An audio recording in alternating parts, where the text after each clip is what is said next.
So friends, a few days ago, I got to testify before Congress.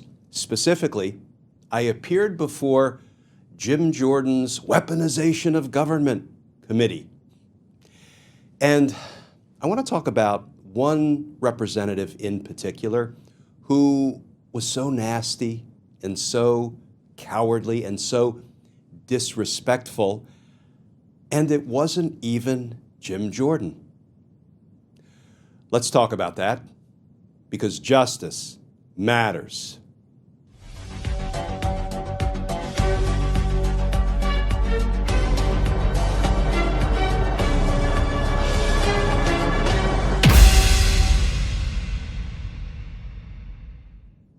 Hey all, Glenn Kirshner here. So friends, Representative Jim Jordan is still in criminal defiance of a subpoena issued by Congress requiring him to appear and testify about the crimes of Donald Trump. You know, subpoenas are the foundation on which our system of justice is built. But Jordan defied that subpoena. He hid, he concealed, he secreted from Congress and by extension from the American people the evidence that he has about the democracy-busting January 6 crimes of Donald Trump. But as if that wasn't bad enough, he then went on to create this Mickey Mouse subcommittee, the Committee on the Weaponization of Government. The Department of Justice is weaponized against Republicans, Jim Jordan claims. Really? Let's have a look at what DOJ has been doing even in just recent months. They prosecuted Senator Bob Menendez, a Democrat, successfully to conviction. They criminally indicted Texas Representative Henry Cuellar, a Democrat.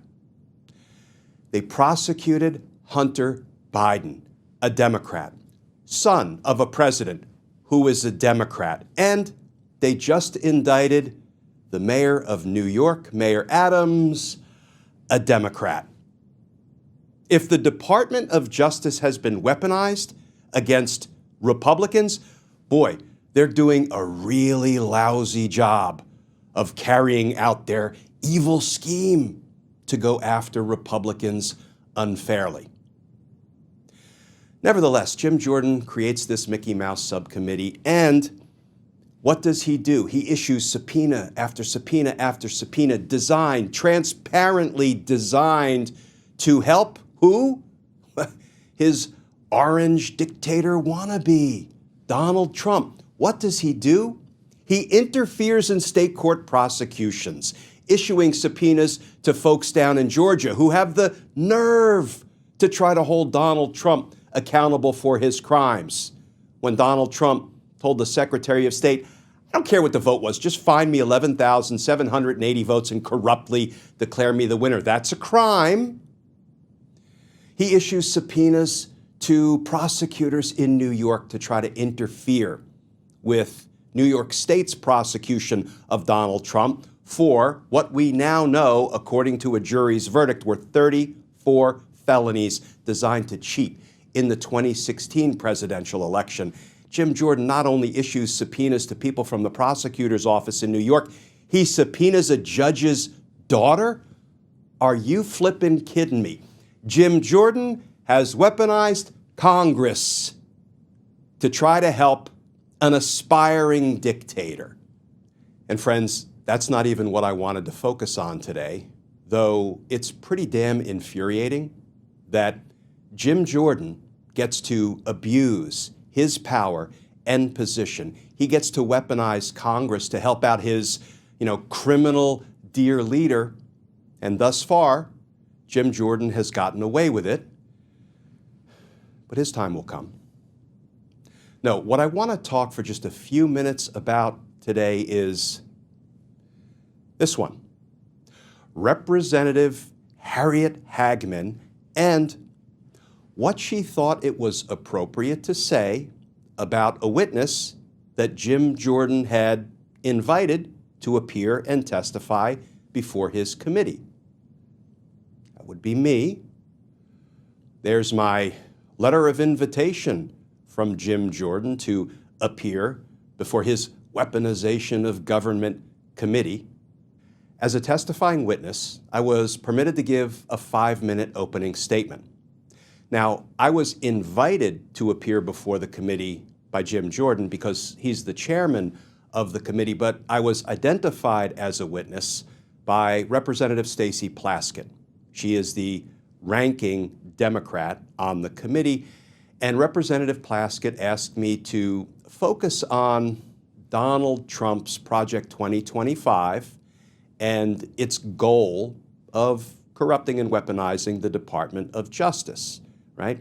Project 2025, if implemented, intends to do away with thousands and thousands of career civil servants and public servants, people who are apolitical, who do the work of the American people day in and day out, and fill the Department of Justice with a whole bunch of Trump appointees, Trump's flunkies and lapdogs and sycophants, who can be inside the Department of Justice ready to do Donald Trump's criminal bidding, Donald Trump's dirty work. That is the goal of Project 2025. That's one of the many reasons it is so dangerous to our democracy. And as part of my opening statement, I said the following about the dangers of Project 2025. First, the setup. When I look at the goals and aspirations of Project 2025, I can't help but evaluate them against the backdrop of what I saw happen to the DOJ during the Trump administration. As we sit here, one of Donald Trump's DOJ officials, Jeffrey Clark, is criminally indicted as a RICO co-conspirator and co-defendant, together with Donald Trump, for trying to subvert the 2020 presidential election in the state of Georgia. I think back to Donald Trump. After being told by his DOJ officials that there was no systemic fraud undermining the results of the 2020 presidential election, Trump telling those same officials, just say the election was corrupt and leave the rest to me and the Republican congressman. And friends, that quote came from a Trump DOJ official. Thank goodness there were some DOJ officials who thwarted Donald Trump's efforts in that regard, officials who remained loyal to the Constitution, rather than loyal to a man determined to retain the power of the presidency by disregarding the expressed will of the American voters. Those honorable public servants would not exist in a future Trump administration that implements the rule of law busting principles of Project 2025. And then, in something of a callback, I talked about a likely scenario in the future if Project 2025 is implemented. As but one example of the dangers to law enforcement independence represented by Project 2025, consider this scenario. Once Donald Trump has his loyalists in place in the Department of Justice, if a report of possible voter fraud is referred to the DOJ, Donald Trump's officials could screen or evaluate the claim with just one simple question. Does the alleged voter fraud work to the advantage of Republican candidates? So, by extension, to Donald Trump's advantage? If the fraud benefits Trump, his Project 2025 officials can simply decline to investigate, summarily claiming there's insufficient evidence to open a criminal probe. But if the alleged voter fraud worked to Trump's disadvantage, then an investigation could be initiated regardless of whether or not the evidence supported that decision. This is simply a variation on the theme, I don't care if there was no voter fraud undermining the election's results, just say there was, and leave the rest to me and my loyalists in the Department of Justice. If Project 2025 is implemented, there will be no need for a corrupt president to recruit DOJ officials to join his criminal endeavor, as the conspiracy will already be in place.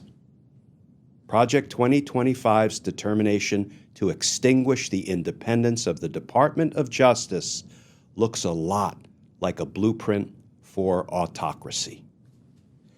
And friends, at the conclusion of my opening statement, Chairman Jordan then opened it up to the representatives to question the witnesses. And the first member of the committee that he recognized was Representative Hageman. It was her opportunity to question the witnesses. Well, apparently, my opening remarks landed with her. I would say even rattled her. Because rather than launching into questions of me or the other witnesses who were prepared to testify, here is what Representative Hageman decided to say.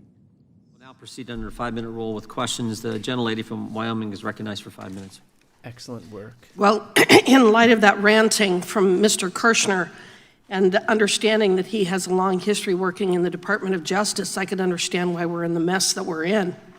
We now have the details on what the DOJ is required by law to do, and its intentional violation of the law and the impact that this has had on DOJ employees in the form of the loss of the ability to earn a living. Take a step back and ask the question, why did they do it? I suppose for the same kind of reasons that Mr. Kirshner was just outlining, because they have some obsession of something that is actually not real. But they also didn't just violate the law for the sake of violating the law. They did so with the explicit intent of targeting a certain class of employees, and in this instance, those they perceived to be conservatives. One whistleblower stated, quote, that if an FBI employee fit a certain profile as a political conservative, they were viewed as security concerns and unworthy to work at the FBI. I assume Mr. Kirshner has the same viewpoint. So for the first minute and 12 seconds of her opportunity to ask the witnesses questions, she demeaned, misrepresented, and lied about me.